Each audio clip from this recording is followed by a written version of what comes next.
Students, इससे पहले हम राष्ट्रीय आय और उससे संबंधित धारणाएं पढ़ रहे थे, अर्थात जीडीपी के बारे में पढ़ रहे थे और उसमें आने वाली कठिनाइयों को हमने पढ़ा था और कुछ सावधानियां भी मैंने बताई थी, जैसे कि हमें दोहरी गणना नहीं करनी चाहिए, पुरानी वस्तुओं की बिक्री को शामिल नहीं करना चाहिए, शेयर बॉन्ड्स इनसे होने वाली आय को हम शामिल नहीं करते। इसी तरह से ऋण पर मिलने वाले ब्याज को भी हम राष्ट्रीय आय या जीडीपी में शामिल नहीं करते हैं। इसी तरह से कालाबाजारी से या स्मगलिंग से या जुए से, इस तरह लॉटरी से जो आय होती है उनको भी हम राष्ट्रीय आय या जीडीपी के अंदर शामिल नहीं करते हैं। आज हम पढ़ेंगे मौद्रिक और वास्तविक राष्ट्रीय आय। देखो, कोई भी जीडीपी हो, चाहे जीएनपी हो, चाहे प्रति व्यक्ति आय हो, इन सबको हम दो तरह से पढ़ते हैं, एक मौद्रिक और एक राष्ट्रीय। तो आपको सबसे पहले ये सीखना है कि मौद्रिक राष्ट्रीय आय क्या है और वास्तविक राष्ट्रीय आय क्या है।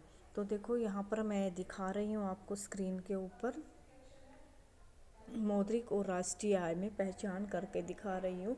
ये यहाँ पर लिखा है मौद्रिक राष्ट्रीय आय, यथार्थ चालू कीमतों पर राष्ट्रीय आय। चालू कीमतें क्या होती हैं? वर्तमान समय की कीमतें, उसको हम कहते हैं चालू वर्ष। चालू वर्ष जैसे अब कौन सा साल चल रहा है? 2020-21 का चल रहा है हमारा सेशन। तो 2020-21 में किसी वस्तु की कीमत को हम क्या कहेंगे? चालू वर्ष की कीमतें कहेंगे। दूसरी, तो इस पर जो राष्ट्रीय आय निकालते हैं चालू वर्ष की कीमतों पर और चालू वर्ष की ही मात्रा, यानी आज की ही वस्तु और आज की ही उसकी कीमत लेकर अगर हम राष्ट्रीय आय निकाल रहे हैं तो वो हमारी मौद्रिक राष्ट्रीय आय होती है। क्लियर? इसी प्रकार से दूसरी मैंने बताई स्थिर राष्ट्रीय आय, यानी वास्तविक राष्ट्रीय आय। वास्तविक राष्ट्रीय आय क्या होती है?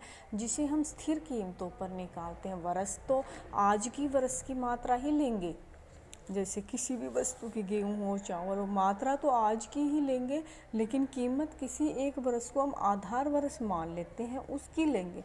जैसे कि एग्जाम्पल के लिए हम दिखा रहे हैं इस टेबल में, यहाँ दिखाया है 2004-5, तो कीमत क्या है? 2004-5, तो उसकी कीमतें क्या हैं? ये थी किसकी?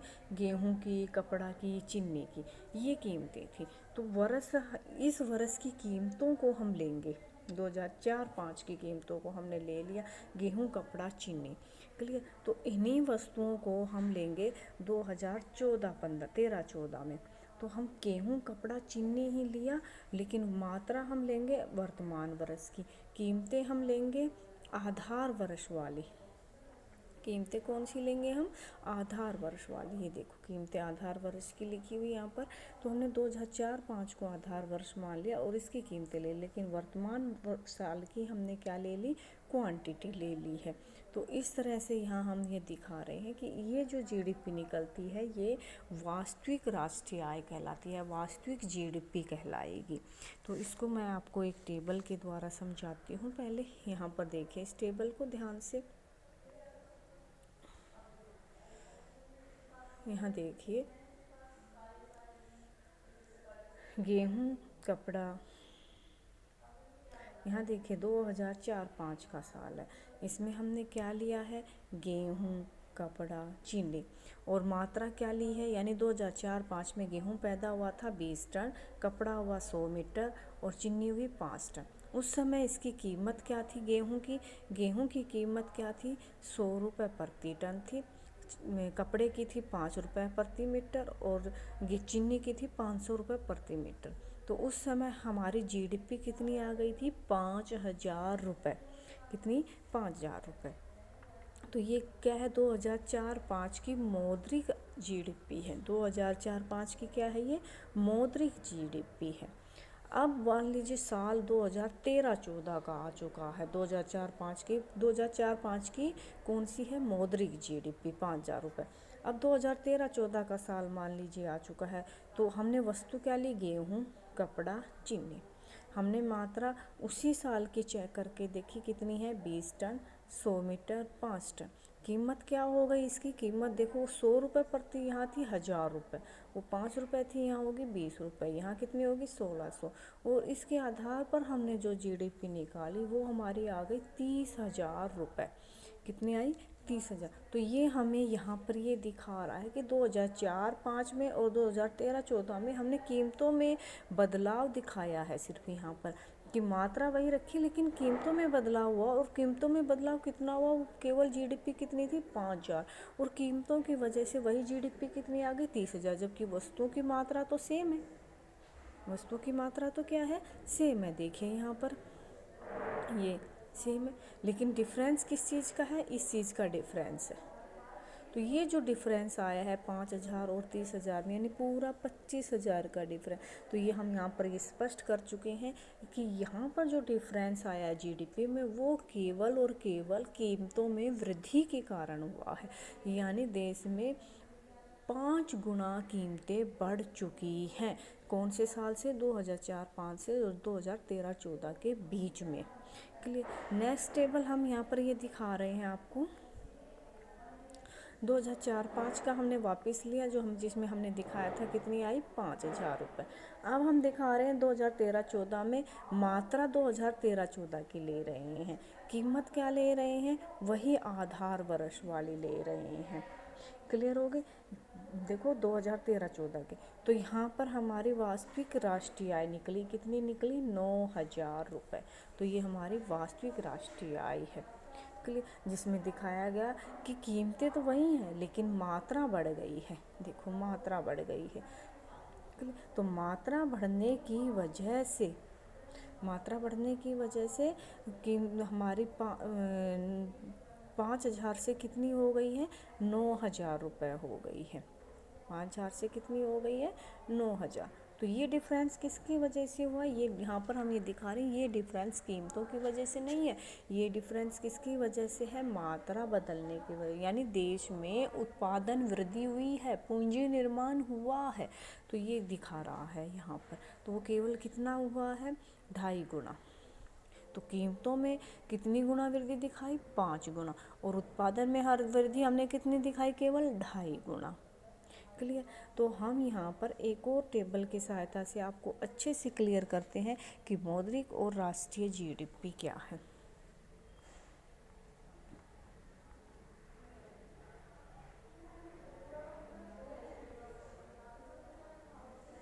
यहाँ देखिए इस टेबल में मैंने दिखाया 2004-05 का साल। मैंने ली गेहूँ, कपड़ा, चीनी, उसकी मात्रा लिखी 20 टन, 100 मीटर, 5 टन। तो हमने बाजार कीमत क्या ली, 100 रुपये, 5 रुपये प्रति मीटर और 500 रुपये प्रति टन। किसकी, गेहूँ, कपड़ा, चीनी की। तो हमारा 2004-05 की मौद्रिक, कौन सी, मौद्रिक जीडीपी 2004-05 में कितनी आई, 5,000 रुपये। क्लियर। अब हम निकालेंगे वर्तमान वर्ष की, यानी चालू वर्ष की। तो हमने साल लिया 2013-14, वस्तु क्या ली हमने, गेहूं, कपड़ा, चीनी। हमने इस 2013-14 में गेहूं पैदा हुआ 30 टन देश में, कपड़ा हुआ 200 मीटर और चीनी हुई 10 टन। लेकिन कीमतें हमने कौन सी ले ली, वर्तमान साल की ही ले ली। चलो, तो कीमतें क्या हो गई गेहूं की, 1,000 रुपये प्रति टन। क्लियर। कपड़ा हो गया, सॉरी, कीमतें हमने ली हैं आधार वर्ष की, हमने लिखा हुआ है आधार वर्ष की। आधार वर्ष क्या मानकर चल रहे हैं हम, 2004-05 को। तो कीमतें हम यही ले रहे हैं जो 2004-05 की है, सेम, एक एज इट इज। देखिए टेबल में ध्यान से कि यही कीमतें ले रहे हैं हम, ये कीमतें हैं और ये कीमतें सेम ले हैं, मात्रा अलग अलग है। तो यहाँ पर हमने जो जीडीपी निकाली वो आई 9,000 रुपये। अभी हमने, तो ये कौन सी है, वास्तविक राष्ट्रीय आय। क्लियर। अब हम एक और दिखा रहे हैं आपको नीचे, ये देखिए नीचे टेबल एक और। यहाँ पर हमने लिया वर्ष 2013-14, वस्तु वही ली जो यहाँ ली थी, वही सेम यहाँ ले ली। इसी तरह से मात्रा वही ली जो यहाँ थी, यही 2013-14 में पर। लेकिन कीमत यहाँ पर हमने देखो क्या लिखी है, चालू वर्ष की कीमतें। यहाँ हमने लिखी थी आधार वर्ष की कीमतें।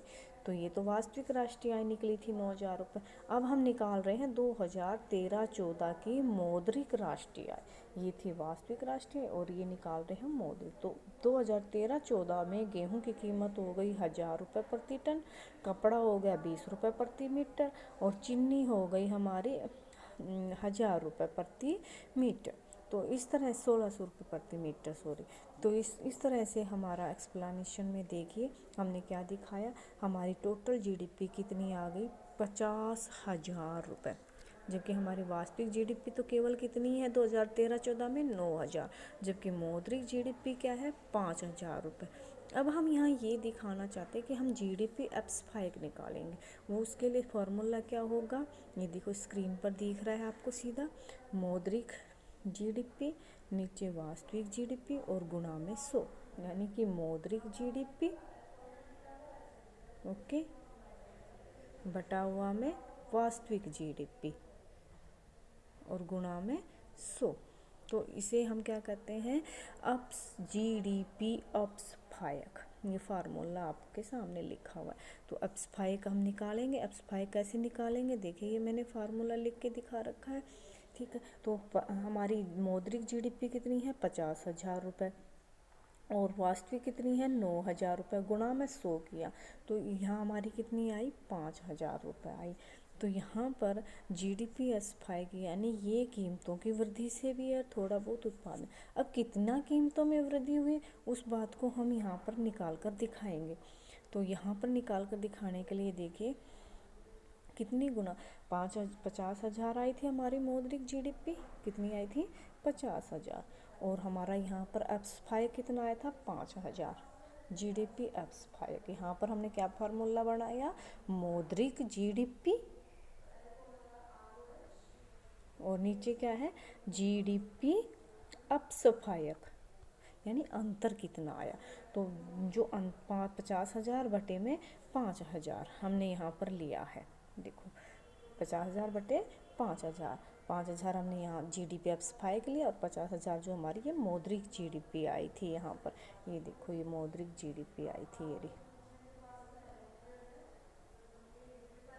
ये जीडीपी और ये 5,000 एप्स-फाइक हो गया, क्लियर। तो इसको हमने निकाला, भाग किया तो कितना आया हमारे पास 10 गुना। तो ये दिखा रहा है कि हमारी मौद्रिक हमारी राष्ट्रीय जीडीपी जो है, राष्ट्रीय आय जीडीपी जो भी हम बोल रहे हैं, उसमें कीमतों में वृद्धि कितनी हो चुकी है 2004 से लेकर 2013-14 में कितनी है 10 गुना। क्लियर हुआ। तो इसे हम इस तरह से हम एक्सप्लेन करके बता रहे हैं आपको कि देखो मौद्रिक और राष्ट्रीय आय दो तरह से निकालते हैं हम, एक मौद्रिक जो चालू कीमतों पर रहेगी और एक वास्तविक जो राष्ट्रीय स्थिर कीमतों पर, यानी कि एक आधार वर्ष के आधार पर निकाली जाती है। क्लियर हो गई ये बात सभी को। ये देखो ये दिखा हुआ है डिफ्लेटिंग, तो ये डिफ्लेटिंग हमने जीडीपी डिफ्लेक्टर द्वारा भाग कर दिया था। तो जो भी हमारा आया तो उससे हमने स्पष्ट कर दिया कि ये कीमतों में वृद्धि हुई है कितनी 10 गुना। क्लियर हो गया। तो हम इस तरह से दो भागों में बांट कर चलते हैं, एक मौद्रिक और एक वास्तविक। मौद्रिक जो चालू कीमतों पर निकलेगी, चालू वर्ष की मात्रा और चालू वर्ष की कीमतें, और वास्तविक कौन सी होगी, चालू वर्ष की मात्रा परंतु आधार वर्ष की कीमत। उससे हम क्या निकालेंगे, सबसे पहले जीडीपी एप्स-फाइक, फिर जो भी जीडीपी एप्स-फाइक आएगा और जो भी मौद्रिक जीडीपी थी उस मौद्रिक जीडीपी को इस जीडीपी एप्स-फाइक से भाग कर देंगे, तो जितना गुणा निकलेगा वही गुणा हमारा कीमत में वृद्धि को बताएगा। क्लियर हुई ये बात। ओके, इससे आगे का वीडियो हम आपको कल देंगे।